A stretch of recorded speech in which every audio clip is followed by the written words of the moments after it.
Switzerland wako njiani kupiga kura ya kihistoria, kura ambayo mpaka sasa hivi ni kizungumkuti. Wanapanga kupunguza idadi ya watu wao wasizidi milioni 10. Kwa haraka haraka, Tanzania tupo zaidi ya milioni 65, lakini Switzerland wanataka wasizidi milioni 10. Swali kubwa hapa ni kwa nini? Na majibu ni mepesi sana: wahamiaji. Chama kikubwa nchini humo kiitwacho Swiss People Party SVP kimependekeza kura itakayopigwa mwezi Juni, na pendekezo lao linasema hivi: idadi ya watu ikifika milioni 9.5, serikali ya Switzerland ianze kuwakataa raia wa kigeni au wahamiaji kutoka nchi nyingine. Kwa sasa Switzerland ina watu wapatao milioni 9.1, lakini wakifika milioni 10, serikali ya Switzerland italazimika kuvunja makubaliano yao na Umoja wa Ulaya kuhusiana na ile sera ya free movement, na hili litakuwa ni jambo kubwa sana kwa Switzerland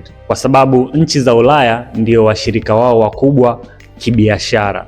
SVP wanasema kuna mlipuko mkubwa wa idadi ya watu unaobana huduma za umma, miundombinu na hata kupanda kwa kodi za majengo. Na cha kushangaza zaidi, chama hiki kimeshinda uchaguzi kuanzia mwaka 1999. So kuna uwezekano mkubwa sera hii ikapitishwa. Sasa swali ni kwako. Unadhani hii ni hatua sahihi ya kulinda uchumi na huduma, au ni hatua kali sana dhidi ya wahamiaji? Niandikie maoni yako. Hii ni Kwa Undani. Mimi naitwa Credo.